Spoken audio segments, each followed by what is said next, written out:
Hi everybody, it's Peter Frampton here, and I'm here today with my son Julian Frampton. Hello, my son. Hey, there you are. And we would love to tell you all about the brand new album that we have co-written and with Chuck Ainley co-produced, called Carry the Light.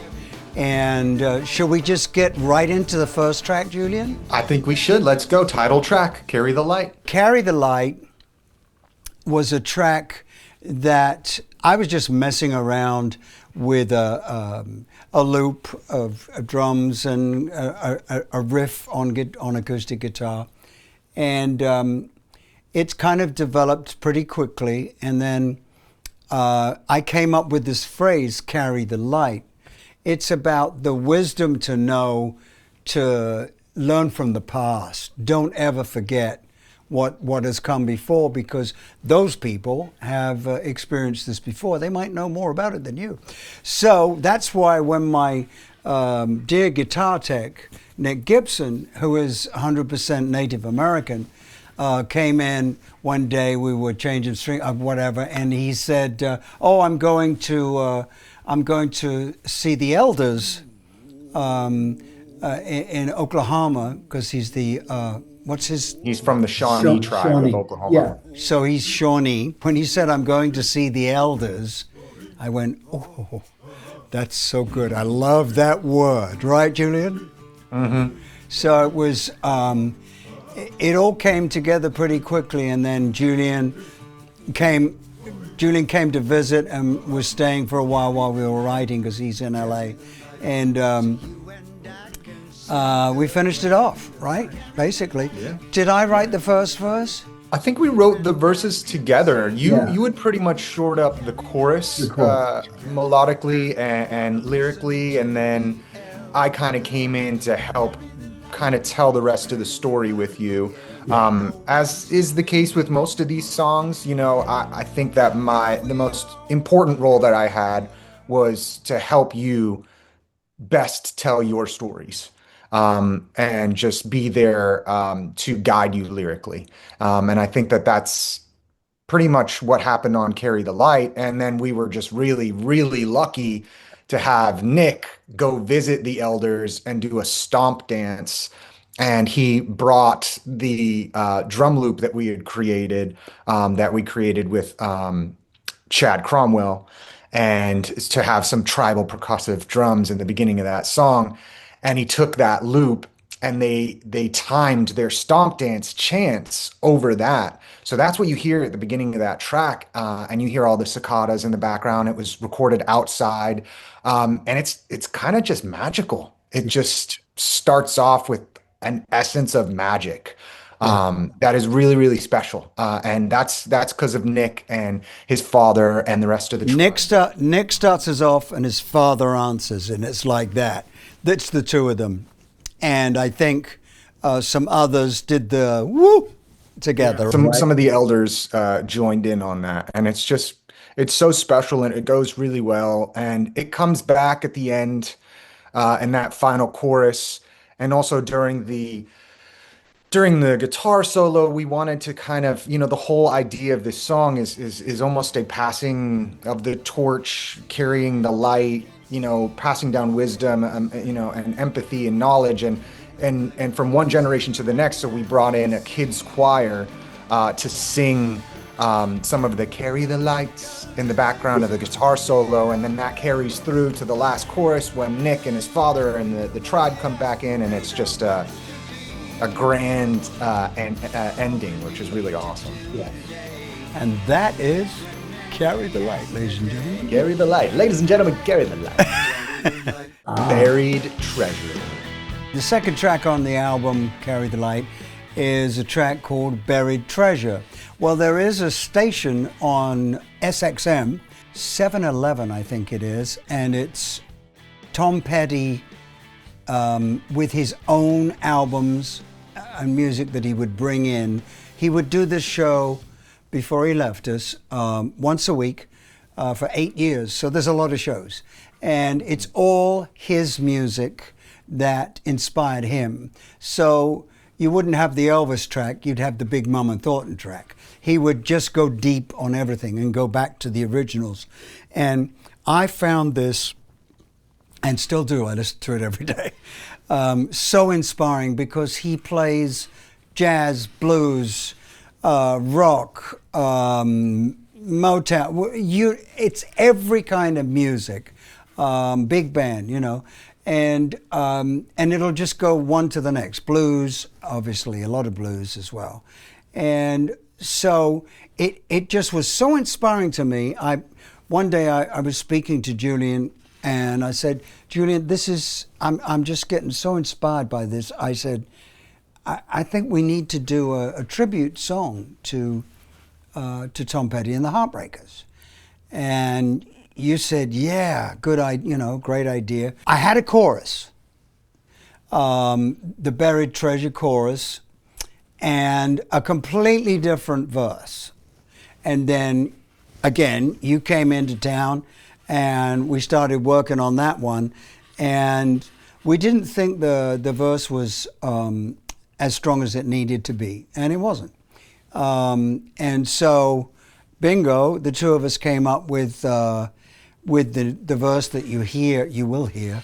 And but I'll let Julian tell you how he came up with the lyrics, because after I said we need to do a tribute to Tom Petty and the Heartbreakers, like within 36 hours, if that, Julian comes back and he goes, check your email, I got the lyrics. I said, what? I haven't finished the verse yet. Yeah. I think it was that night that I wrote them. I was basically inspired by what you and Gordon Kennedy had done on The Invisible Man, which was a track from Thank You, Mr. Churchill, which was paying homage to all the Motown players. And what you and Gordon had done for that was you guys took the titles of Motown songs and kind of put them together to create a nice story. And I said, man, that would be incredible if we were able to do that with Tom Petty and the Heartbreakers songs. So I basically put every title of their songs into a spreadsheet and started to kind of piece things together. And by the grace of the universe, it ended up being a song about missing someone you used to play music with. And it couldn't have worked out any better, knowing that we were going to get Benmont on the track to play whirly and to play piano. So it's and a organ. really special track. And organ as well. And organ, of course. Yeah. And how could I forget? That's the most important part. And, but yeah, it just ended up being a really special story. And the first verse is kind of talking about how things used to be, and the second verse is basically, what if you had the chance to get another day with that person, and just being appreciative of them in the end. And then the chorus is an original set of lyrics that we came up with that basically just is our feelings towards Tom and towards all the music that him and the Heartbreakers have given us over the years. And it's just, I mean, what an incredible band. If you're not inspired by Tom Petty and the Heartbreakers to write a tribute song, I don't know what to tell you, but I feel like we did it justice. And I really hope that the fans out there of Tom Petty and the Heartbreakers appreciate, our take on Tom and the love that we show in this song to him. Yes. I have played this live quite a few times and already, and every time we play it, people go nuts and they stand up. I mean, it's like a brand new song. Usually they go for the T-shirt and the beer, but but this time people were just going nuts over it. So we couldn't. I can't believe it. It's just one of those really instant kind of feel-good songs. And which is really awesome that it's the first single off this album. It's a guitar you don't play, but you play it now. Oh. What are you playing on this? A Telecaster. Because, there's so many Telecasters on, what with Mike Campbell and Tom, they, Telecaster City there, and a lot of their songs, which is so great. And Yeah, so it was new ground for me, and it was more, even that was inspiring to play it, because it's such a great sound. And that riff hits instantaneously. Yeah. And I think that you were inspired by playing Metelli, and you came up with that riff. Yes. And then we really were trying to piece things together, and that riff kind of was something that we wanted to fit in. And I remember thinking, oh, we already have this other part, and it's going to end up going to a key change in the chorus, but that's cool. And it ended up working really, really well.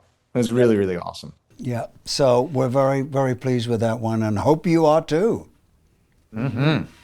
When I realized that Julian and I had actually come up with this, what we felt was a great tribute to Tom Petty and the Heartbreakers, I have a dear, dear friend, Benmont Tench, who is the keyboard player with the Heartbreakers. I couldn't wait to send him the track and ask him would he be interested in adding some of his signature keyboard work to our tribute.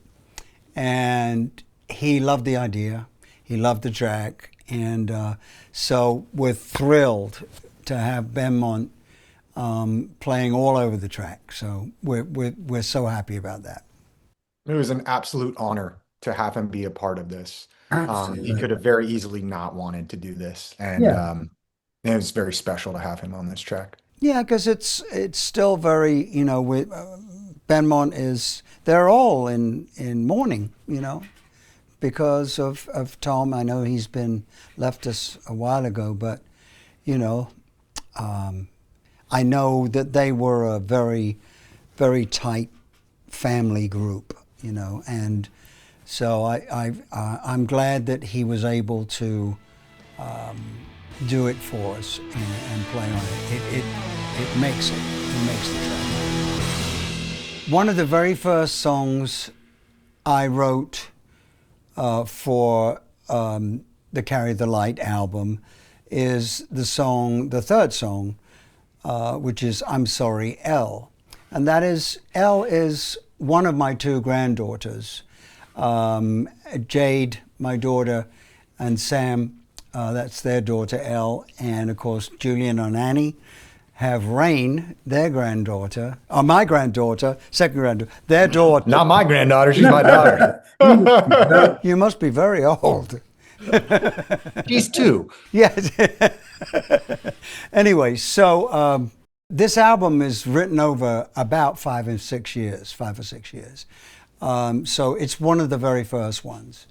And I don't know how it came about, but I was playing with my acoustic and I just came up with the chords and the melody, and then I decided to finish all the lyrics and everything on this one. I wanted, because I felt this one was very inspiring to me, too, because it was, Elle was born at the peak of COVID in New York City, the worst place at that particular moment in time for COVID. It was horrendous. And even the fathers or the partners were not allowed in for the birth until that morning, which was so great. So Sam was able to go in and be with Jade and see the birth and cut the cord and all that stuff, which was wonderful.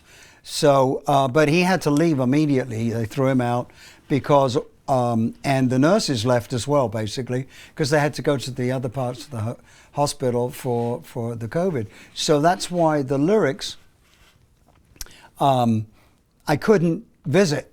I couldn't go and hug Elle at that moment because no one was traveling and Manhattan was the worst place to be.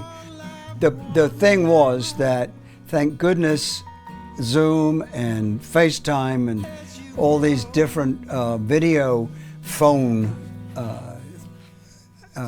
apps were invented. I think they were invented ahead of COVID because that's how we lived. That's how we saw everybody, even if they were next door. You didn't go visit them. We all know. You know out there.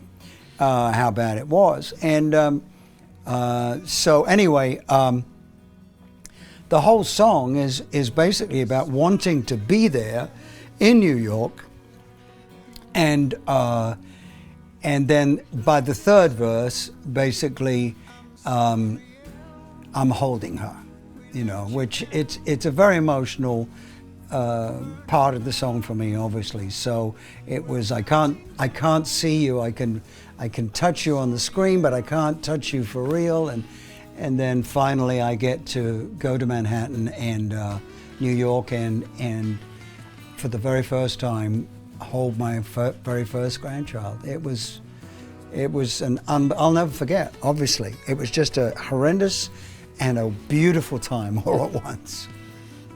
If I could just chime in here on Elle, I think what I love so much. Well, first of all, it's a beautiful song. And I loved what you brought to me already, and I really didn't help you all too much on this one. But what I love about this song is that there's the micro and the macro level to this song. And the micro is your situation during COVID with Elle. And then the macro is you as a boomer taking responsibility for the state of things right now in the world. And that's what the choruses are about. And that kind of blends into the theme of this album. This isn't a concept album by any means, but there is a theme, a very strong theme. And Carrying the Light is that theme, even throughout every other track. And it's I think a really powerful statement for you to be apologizing to your daughter's daughter for the state of the world, and that things are melting down and things are burning up, and that you're really sorry. And I think that is just I think that's gonna resonate with a lot of people. I really do. That story of Elle is very personal to you, but the bigger picture is something everyone can relate to. And then if it's not emotional and beautiful enough as it is, then you add in Graham Nash, and now you're at another level. You're at another level. So do you want to talk about how Graham got on this one? I was in New York with my girlfriend Liz, and I was texting with Graham, and because he's in New York now with his wife. Graham and I have known each other since I was in the Herd, so it's for years and years and years. And he played me Sgt. Pepper Stereo for the very first time. Anyway, that's an aside. Through headphones, because we only had one speaker, mono. No. But we listened to it through headphones. He said, "What are you doing?" I said, "Well, I'm working on an album." He said, "Oh, you should send me a couple of songs. I'd love to sing on one." And my jaw dropped. That was the last thing I was going to ask him. I was just catching up. So I sent him two of the songs, and he picked this one to sing on. And he does such a wonderful job in the choruses, and of course he sings harmony with me in the last verse, which is so great, so great. Breaking the Mold. Breaking the Mold is a fantastic track that we spent a lot of time working on. And it's one of the ones where, one of the themes for us, my dad and I, when writing this album was, we're not going to settle. We're not settling. This is not a settle type of album for my dad. This is a very important, first original music in over 15 years. And so the chorus of this song, I think there were maybe 4 or 5 versions until we nailed what we really, really liked. Melodically. The chords were there, but melodically. The chords were there, yeah. But melodically, we really just wanted to find what fit best, and eventually we did, which was fantastic. And this one, I think, is a really a special one lyrically, because it ties into the same theme of just learning and being better, and breaking habits and finding a new path. And I think that it was really special to have a female singer with you on this track, and we were very, very lucky to have the one and only Sheryl Crow. So what was that? What was that like getting Sheryl on this track for you? Peter Frampton. Well, it was great. We've known each other for quite a while now, and Sheryl did me a super thing by inviting me to play with her when she went to get inducted into the Rock and Roll Hall of Fame. Stevie Nicks sang with her, and I played guitar with her. And for that, I still keep thanking her for doing that, because it made the board members realize I wasn't in yet. So I got in after that. I had asked her if she would sing on a track, and I sent her Breaking the Mold, and she said, I'm in, I love it. She loved the track. And so then she came down to my studio in Nashville. This we call, this is Bixby Park Music Room right here, whereas the studio is Studio Phoenix in Nashville. And so she came down, and being the true professional, I mean, I don't know how many background vocal sessions she must have done before she became Sheryl Crow. But she's the ultimate professional, came right in. I mean, if it took 45 minutes, I'll be surprised. And she sang her verse, the second verse, maybe 3 or 4 times, and that was it. You know, we didn't even have to comp anything. It was choose one, and they're all good. You know, so and then she sang with me on the chorus, which was great. Yeah, it was wonderful that she came and did that, and can never thank her enough. I can't let it be. Actually, we have bronchitis to thank for this one. Oh God. I think I wrote this on the Turs, the high-strung guitar, right? Yeah.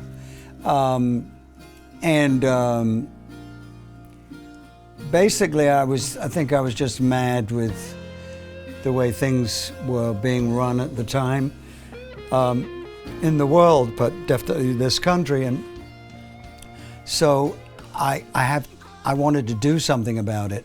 What do? Well, you write a song about it. That's what I can do, as well as supporting people that I admire. But yeah, it was just basically, I can't let it be the way it is. I've got to do something, you know. And that was the whole idea. And then after I'd put the little track down, I think on my laptop in the bedroom, and I was coming down with something, then realized after going to the doctor I had bronchitis. So, but I still wanted to sing the chorus because I wanted to get it down. So I had to, in order to sing the rest of the song, I had to wait until I had a really bad cold again. Because otherwise the voice wouldn't match. Because it was so... It sounds really cool, the gruff, raspy tone your voice has on those choruses. It's just, it gives the track life. Yeah, I love it. And yeah, so we kept all that. I thought, well, you know, I'll redo this or whatever, but no, it had something about it. Special. Yeah. Too special. And there, as I said to a friend yesterday, there's no such thing as a demo. Demos usually hold the magic. And if you've got magic, you've got to keep it. And you've got to make sure it's on the real record. I remember you telling me from when I first started playing music, always keep your first take. Never delete your first take. There's the magic of that first take. Maybe you don't use it, but it's most likely going to inspire the take you do use. So you always want to keep that. Even if you keep 2/3 of it or 1/3 of it, whatever, it has created the template for the mood, the magic, that magic. I love about this track, the lyrics you wrote for the chorus, parallel, not universal. And I love the sentiment of that. Like, regardless of what side of the aisle or where you stand in the world or in the United States, we can all agree that we all want the best for the world. We want the best for this country or whatever country you're living in. And we all want to get there in a different way. And unfortunately, we're heading in the same direction, but we're not crossing paths where we can align in a universal way. And I think the way that you came up with that parallel, not universal line speaks volumes. And I've always loved that as one of my favorite lyrics on the album, for sure. Oh, good. Thanks. And it rings true, today, and it will tomorrow, and it did yesterday. That's just the way the cookie crumbles. But like you said, all we can do is write songs about it, Yeah. I agree. Yeah, Lions at the Gate is probably the very first track that was done. The tracking for it, yes. Yes, the tracking for this was, I went in my studio with Dave LaBruyere on bass and Chad Cromwell on drums. And we were just in there basically to do Peggy Sue. And then when we finished, you got the guys there. Of course, they did it like in the second take or whatever. And we were done. So I said, well, I do have this other riff that I play on a baritone guitar, my baritone guitar. And I would love to cut this. There's no words, no melody, no nothing. It's just a track, an idea.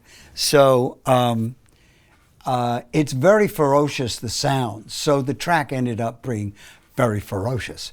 And then we flash forward to when Julian's here and we're writing, working on all the songs.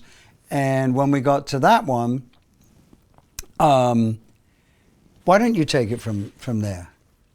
Yeah, so we knew the song had to be angry because the track is angry as all heck. And I think one of the first things, you took out your phone and you were going through notes that you had written down over the past few months at that point. And one of the things that you'd written down was Lions at the Gate. And then you explained to me, that was a symbol of power from the beginning of Hollywood in the 20s, and people would have lions statues in the front of their compounds, and that represented power and money. Yeah. And we thought, ooh, wouldn't it be a cool idea to kind of have this metaphor of tearing down the lions at the gate? And obviously the metaphor is, sticking it to the man, basically. Right. So we were really inspired by that. And I think that the songs started to kind of come about more naturally lyrically as we kind of found the avenue we wanted to go in. And it really boils down to like there's a lot of military jargon in the song. And I think that one of the things that my dad and I, really dislike about the way things are run in this country is that we don't treat veterans well at all when they get home, and how many homeless veterans you see in this country. And it's tragic to see that. And I think that was something that we felt strongly about and realized could be something great to write about in this track. So that's the avenue we took. And I'm really proud of this one. It's essentially a protest song. So much so that we even, inspired by Scott Weiland of the Stone Temple Pilots, I bought a megaphone off Amazon to do some of the lines. And that was really fun to do that and feel a little bit like Scott Weiland for a moment. But it just added to the feel of it being a protest song. And then who better to get on a protest song than the one, the only Mr. Tom Morello? Yes. What a lovely guy. And I've got to meet him quite a few times now, and sweetest man, and just is so involved in making this planet better. in every way, shape, or form. So we knew that this would be, well, you suggested him. Yeah. Well, I just immediately when we finished writing the melody. Because, if I had my way, there'd be no other guitarists on the album. But no, no, you said, and I thought, wow, if he would do this. And then I called Ken Levitan, my manager, who also works with Tom, is good friends with him. And I said, do you think you could ask Tom if he might want to play on a track? And so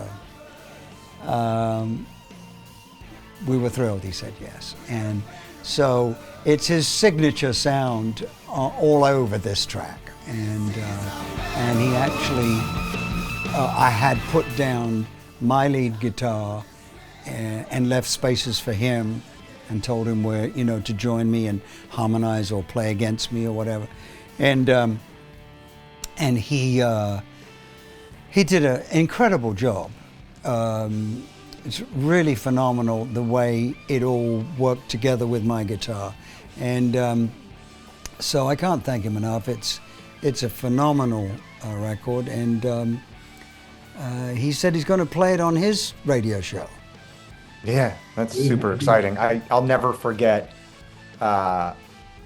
getting Tom's stem via email at your house, and us running into the music room at Bisbee Park, and then looking at each other and going, okay, and we turned it all the way up, and both you and I just went, like, couldn't believe it. Like, it's like he couldn't be more Tom Morello on the track if he tried. And I know that's so silly to say, but God, he's got such an incredible signature sound, and the way he plays, and it's just like, I mean, what a dream. I grew up loving Rage Against the Machine, and even more so because they came out when I was in high school.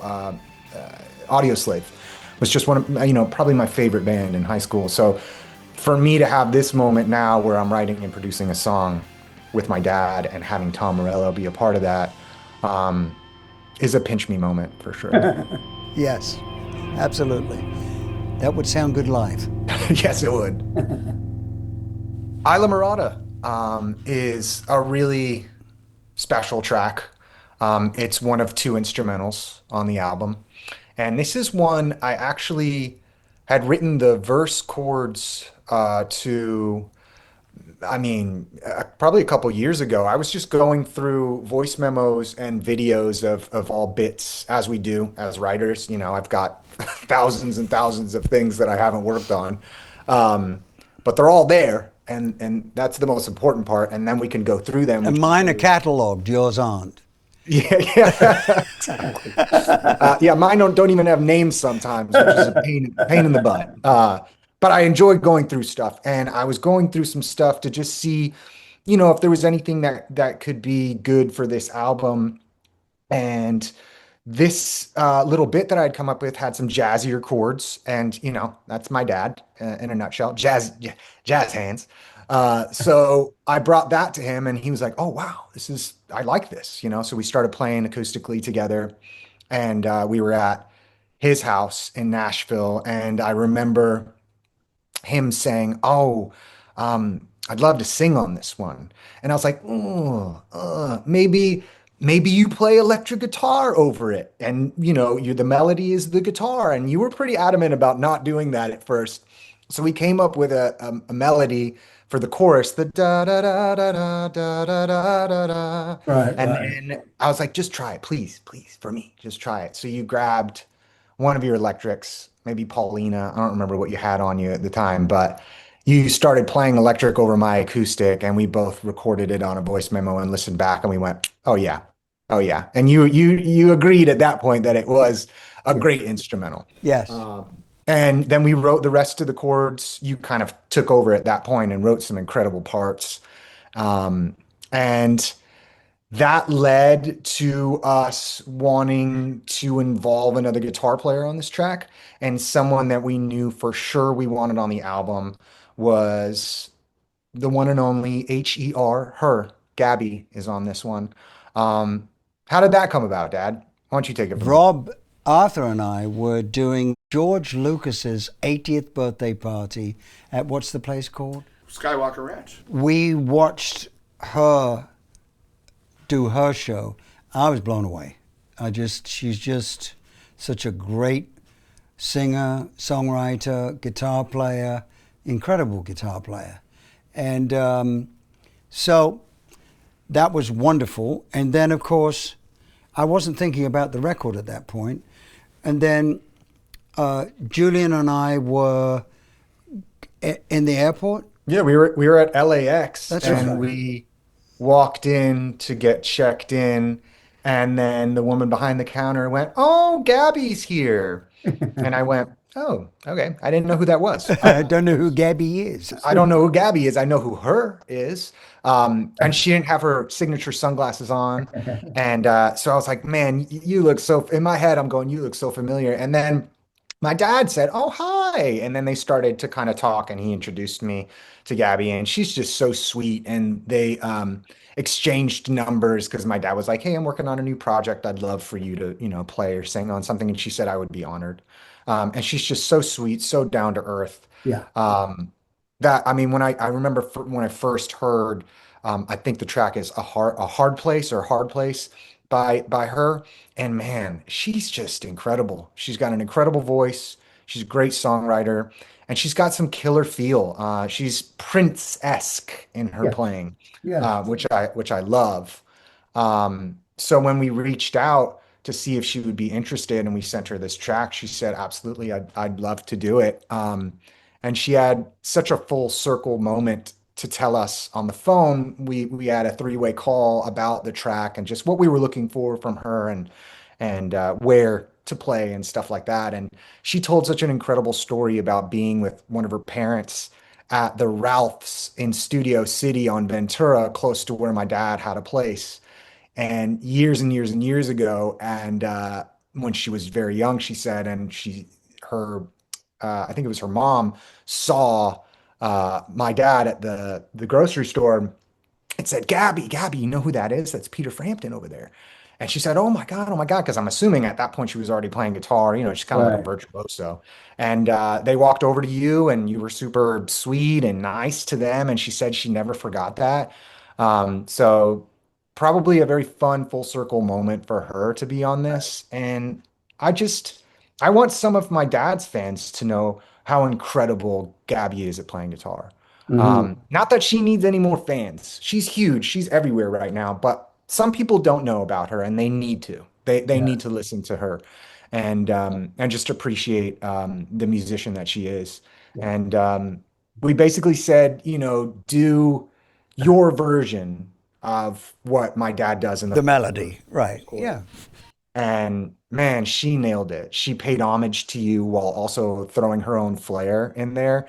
And yeah, I remember first getting that back from her as well, and listening and just going, like, it's better than I could have ever imagined. Yeah. It's a special track. And then obviously with instrumentals, certain people name their instrumentals in different ways. You can really be abstract about it, but I wanted the name of this song to be something that meant something to both my dad and I, that kind of held a special place for us, and a place that we used to visit on vacation years and years ago. We went multiple times and did like deep sea fishing and went to the beach and stuff. Was Islamorada in the Keys, Florida. So I thought, why not call this Islamorada? It's got a vibe. It starts with the acoustic, and then it gets really special. So it seems like a song you would want to listen to on the beach in the Keys, We will. Can You Take Me There is a really special track that is driven wholly by your guitar. And it's so special, and the timing is so out there. And it's kind of inspired by Marvin Gaye in a way, right? Yes. Yes. As happens all the time with me, when I buy a new pedal or a new guitar or something, and you sit down, you get inspired because it's different. Well, I had this pedal that would, it was a chorus, but it would stereoize the guitar, but not get in the way. A lot of stereoization things just kind of get in the way of what's in the middle. This just stays either side. It's wonderful. And I just got this very inspiring sound. You know, the whole song is really driven by that da-na-na-na-na-na-na on guitar. And you always heard something going over that. What did you hear going over that? Sax. Sax. Enter Bill Evans. Yes. We met at a show that he was doing downtown in Nashville, and he put a band together to back this German artist. And I was just blown away by him, the band. Everybody was phenomenal. Singer was great. And so I got to meet him afterwards. And then, of course, I realized that he was an integral part of Miles Davis's band, so who's one of my all-time favorites. We started just every now and again going for coffee. I said, I've got the guy for this. And that's when I called Bill up and said, would you be interested in, oh, absolutely. You know, so he came on down. He's a really good guy. And yeah, we're due for another coffee. While we were doing Can You Take Me There, Bill had done such a great job on that. We said we do have another one, Tinder Box, which is a much more, a little bit more angry song, to say the least. Tinder Box says it right there. And we wanted some crazy sax on that one. And of course, Bill can do the crazy sax, but it's beautiful on that. And so, yeah, fantastic. Yeah, you really wanted him on Can You Take Me There? And I really heard him on Tinder Box. So we got him in there for both, and it ended up being just an incredible addition to both of those songs. And Tinder Box, he really gets to let loose, you know, a little bit, and it's really special because that song, of all the songs on the album, Tinder Box is a journey. It's a meaty journey, that song. You go to places you did not think you were going to go, and then you come back, and then you go somewhere else. It's so cool. And I love that one because it really is just commentary on the state of how we see things today, and that at any moment, you know, things can ignite and erupt. And you know, what I love so much about Tinder Box is that it's the last song on the album that has lyrics. And so it's the second to last song on the album. And whereas the first song, Carry the Light, is basically saying, this is what we need to do. Tinder Box is basically saying, this is how we're going to do it. And it's together. It's doing it together. It's coming together and making a difference, because I do believe that. And I think that my dad really believes that too. So it's a nice start and end to this whole theme of carrying the light. And obviously fire, Tinder Box, light, you know, light bulb, it all ties into each other. Yeah, again, I just love Tinder Box because it's such a journey and goes to like almost like a small jazz quartet at one point that you're just not expecting.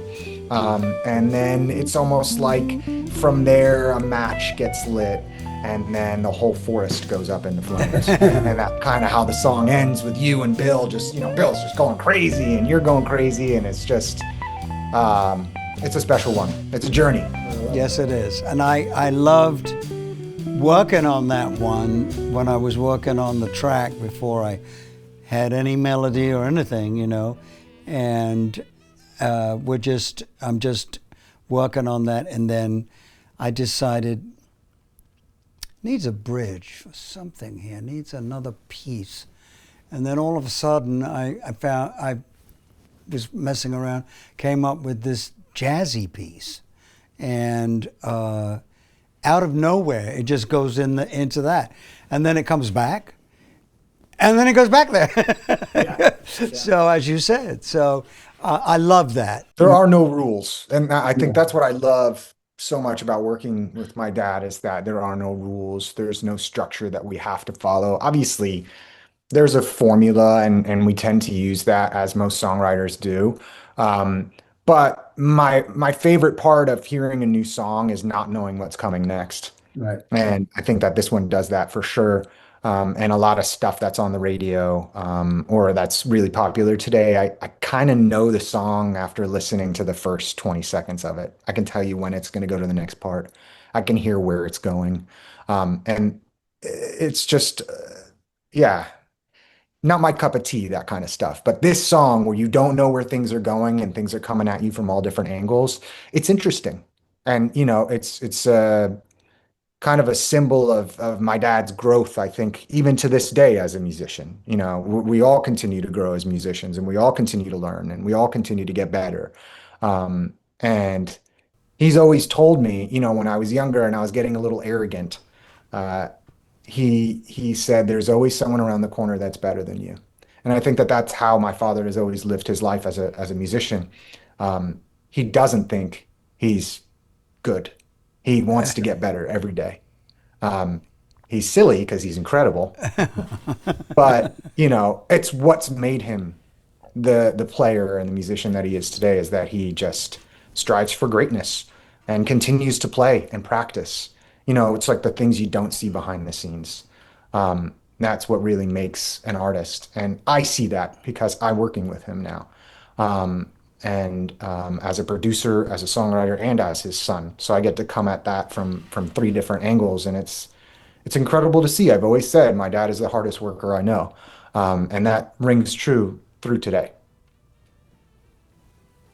Well, thank you, Julian. I appreciate that. You're welcome, Daddy. Yeah, but you work very, very hard yourself. I mean, you got the same ethic, you know. Well, I got that from you. You showed me the blueprint. Well, and I got it from my dad, So it's at the end of the day. Now, this was something I did quite a while ago too, and I just had an acoustic and found some nice chords, and then I thought, well, I'll put some. This is probably a song, but let me just put some lead down, and then I remember it was my Les Paul Jr. 1958, and my John Suhr amp, and that was it. Just straight in the amp, no effects, nothing. Just a little broken up, So I had some girth to it, and it was just having fun. For me, is playing guitar. Oh, it's always fun. And I didn't think too much about it. I liked it. I thought, well, I don't know if we'll ever use this, but, then the thing started growing on me, after I'd finished, and realized that I played it to Julian, and he said, oh, that's got to be on the album. So then we made a meal of it and put strings on it and all sorts of stuff. So what I love about At the End of the Day is, what they always say, don't try to make music for what other people want to hear. Like, don't make music for what you think people are going to want to listen to. And that is 100% this song. He didn't make this song for anybody. He did it for himself. And that's the best kind of song you can make, because that's what people really do want to hear. It's funny. You think that they want to hear this, they want to hear that. If you write music for you and what you want to do and what you want to hear, that will resonate with the right people. And that's really what happened with this track. And the strings really make it a beautiful moment at the end of the album, where it's kind of like, at the end of the day, everything's going to be okay. There's some heavy subject matter and some emotional subject matter on this album, but at the end of the day, everything's going to be okay. If we stick together and we learn from our mistakes, and we strive for goodness, and that's what my dad does on a daily basis is just try to be better than yesterday. Yeah, always. I sent this. I sent this. I sent the album to the inspiration of my life, the guy that made me want to start playing guitar, Hank Marvin of the Shadows, who were Cliff Richard's backup band until they became the biggest instrumental band in Europe and all over the world. And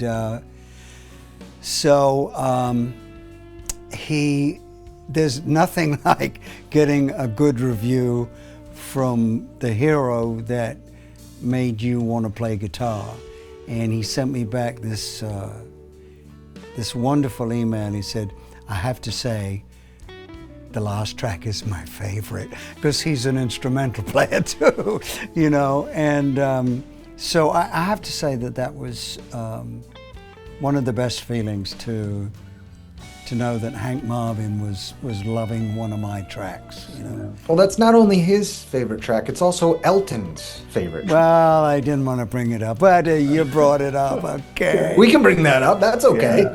Yeah. I sent it to Elton too, and the album, and he kind of freaked out over it. So that last instrumental is one of his favorites too. So there you go. I can't complain. No, not at all. And quickly, I just want to shout out Chris Wilkinson, who arranged all the strings and the horns on the album. She's incredible to work with. Yes. And she, you know, kind of threw the kitchen sink out there to begin with, and we kind of had to rein it in, but she didn't know what we wanted, and we had never worked together before, and she was so easy to work with. She was so great at making changes. She was really fun to work with in the studio at Blackbird. And she changed stuff on the fly. As we were there. Yeah. As we were there. And we all did together. We said, maybe not this note here, you know. Right. And we all made some changes and wanted to hear just the cellos doing something different here, and that, like, in all the songs that you do hear strings, it's with a purpose, and it's really special. And I'm really grateful that we were able to wrangle her, because she's the most highly sought after arranger in Nashville for the most part. So it was wonderful to work with her, and she just knocked it out of the park, and so did all the strings and horns players. Yes. It was magical. It was an old world experience. I remember my dad saying that, you know. Yeah, you'd never seen that before. No, that was my first time, but it was also different for you than what you had experienced in the past on, like, Wind of Change, where you say, I want strings arranged on this, and then that's what you get. Right. And that's it. You know, here we had a major hand in assisting Chris, and telling her what we liked and what we didn't like, and that's how things have changed. Yeah, she was able to send us, recorded files of her playing the string parts on synth. So first of all, way before the session, and then we made our comments on that, and it was just great the way she came up with stuff. It's wonderful. Yeah, she's great. She's phenomenal. Thank you. Well, I hope you got some good info on the new album, Carry the Light. We're so proud of it, and I'm so proud of the fact that my son Julian got to work with me on this, made my life so much easier, and because we kind of think the same way on many things, and on other things we don't. So we both brought things to the table. It was the perfect team, and more than that, how often do you get to spend all this time with your son or your daughter, any of your children, at this later stage, or late for me, later for him, in life. And I have to say it was one of the most enjoyable things for the heart, and the fact that the music shined because the two of us worked together, and that I can never thank you enough. Oh, thanks, Dad. And on the other side of the coin, when people ask me what it was like working with my father on this album, I say, well, imagine what it would be like being trapped in a room for months on end with your father. I'm just kidding. It was awesome. I I loved it. I loved how open you were to trying out all my ideas, and just being able to be there throughout the entire process with you for the first time was really special. And I loved building things from the ground up with you. I loved helping you tweak things that were already in place. And I just loved getting to spend time with you. It was the most time I think we've ever gotten to spend together in such a small amount of Yeah, time. So yeah. um, it was really, really special, and I'm excited to keep it going and write some more with you and produce you some more and see what else we can come up with. But I'm really proud of you. I'm proud of us. I'm proud of Chuck Ainley, who engineered the entire album and co-produced with my father and I. Um, and I'm really proud of the songs and the album I, as a whole. I have to say that Chuck is an incredible engineer, and is a great. He's taught me so much of how to do things to make things sound better, and that's my whole thing is about sound. I have to, just like if someone gave me a guitar with a horrible sounding amp, I couldn't play the guitar. I'd have to tweak it until I found a good sound that, oh, okay, now I can play, and that's like, it's very important to have that person there, that's in the behind the glass, basically. That's when you walk in, it just doesn't sound as good. It sounds better. And that's what Chuck does. He makes everything sound better all the time, and has great ideas about arrangements too. Very hands-on, with suggestions on what whenever we needed suggestions. So I think it's between the three of us, there was a really nice blend of talent, experience, and ideas. and And that's and what a I lot love of about it. fun, And fun. Yeah, lot of fun, lot of a fun. lot of fun. Yeah. None of this was a drag. No. All right. Well, thanks for listening to the stories about Carry the Light, the new Peter Frampton album.